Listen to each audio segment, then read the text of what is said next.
इस वीडियो में राजस्थान सहित प्रत्येक राज्य की दूसरे चरण की 88 लोकसभा सीटों के एग्जिट पोल पर चर्चा करेंगे,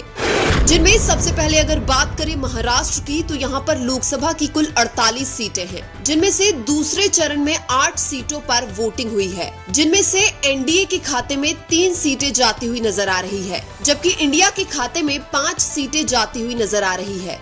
इसके बाद अगर बात करें असम की तो यहाँ पर लोकसभा की कुल 14 सीटें हैं, जिनमें से दूसरे चरण में 5 सीटों पर वोटिंग हुई है, जिनमें से एनडीए के खाते में 3 सीटें जाती हुई नजर आ रही है, जबकि इंडिया के खाते में 2 सीटें जाती हुई नजर आ रही है।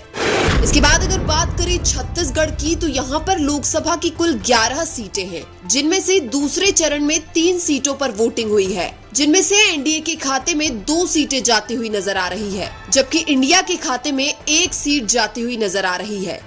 इसके बाद अगर बात करें पश्चिम बंगाल की तो यहाँ पर लोकसभा की कुल 42 सीटें हैं, जिनमें से दूसरे चरण में 3 सीटों पर वोटिंग हुई है, जिनमें से एनडीए के खाते में 1 भी सीट जाती हुई नहीं नजर आ रही है, जबकि इंडिया के खाते में भी 1 भी सीट जाती हुई नजर नहीं आ रही है। इसके अलावा टीएमसी के खाते में 3 सीटें जाती हुई नजर आ रही है। इसके बाद अगर बात करें कर्नाटक की तो यहाँ पर लोकसभा की कुल 28 सीटें हैं, जिनमें से दूसरे चरण में 14 सीटों पर वोटिंग हुई है, जिनमें से एनडीए के खाते में 5 सीटें जाती हुई नजर आ रही है, जबकि इंडिया के खाते में 9 सीटें जाती हुई नजर आ रही है। इसके बाद अगर बात करें त्रिपुरा की तो यहाँ पर लोकसभा की कुल 2 सीटें हैं, जिनमें से दूसरे चरण में 1 सीट पर वोटिंग हुई है, जिनमें से एनडीए के खाते में 1 सीट जाती हुई नजर आ रही है, जबकि इंडिया के खाते में 1 भी सीट जाती हुई नजर नहीं आ रही है।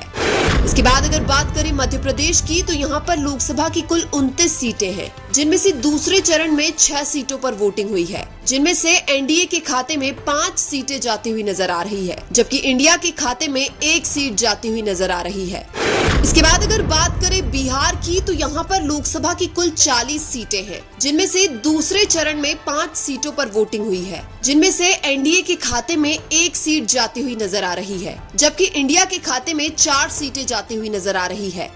इसके बाद अगर बात करें जम्मू कश्मीर की तो यहाँ पर लोकसभा की कुल 5 सीटें हैं, जिनमें से दूसरे चरण में 1 सीट पर वोटिंग हुई है, जिनमें से एनडीए के खाते में 1 भी सीट जाती हुई नजर नहीं आ रही है, जबकि इंडिया के खाते में 1 सीट जाती हुई नजर आ रही है।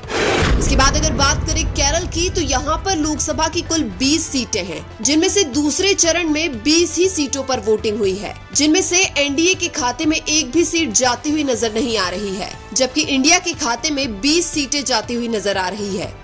इसके बाद अगर बात करें मणिपुर की तो यहाँ पर लोकसभा की कुल 2 सीटें हैं, जिनमें से दूसरे चरण में 1 सीट पर वोटिंग हुई है, जिनमें से एनडीए के खाते में 1 भी सीट जाती हुई नजर नहीं आ रही है, जबकि इंडिया के खाते में 1 सीट जाती हुई नजर आ रही है। इसके बाद अगर बात करें उत्तर प्रदेश की तो यहाँ पर लोकसभा की कुल 80 सीटें हैं, जिनमें से दूसरे चरण में 8 सीटों पर वोटिंग हुई है, जिनमें से एनडीए के खाते में 6 सीटें जाती हुई नजर आ रही है, जबकि इंडिया के खाते में 2 सीटें जाती हुई नजर आ रही है। इसके बाद अगर बात करें राजस्थान की तो यहाँ पर लोकसभा की कुल 25 सीटें हैं, जिनमें से दूसरे चरण में 13 सीटों पर वोटिंग हुई है, जिनमें से एनडीए के खाते में 5 सीटें जाती हुई नजर आ रही है, जबकि इंडिया के खाते में 8 सीटें जाती हुई नजर आ रही है। अगर ओवरऑल 88 सीटों के एग्जिट पोल की बात करें तो एनडीए के खाते में 31 से 33 सीटें जाती हुई नजर आ रही है, जबकि इंडिया के खाते में 52 से 54 सीटें जाती हुई नजर आ रही है, जबकि अन्य के खाते में 3 सीटें जाती हुई नजर आ रही है। लेकिन आपके अनुसार एनडीए और इंडिया दूसरे चरण की 88 सीटों में कितनी सीटें जीत सकते हैं? कमेंट करके जरूर बताएं। वीडियो अच्छा लगा तो लाइक कीजिए और हमारे चैनल मीणा की आवाज को सब्सक्राइब कीजिए। धन्यवाद।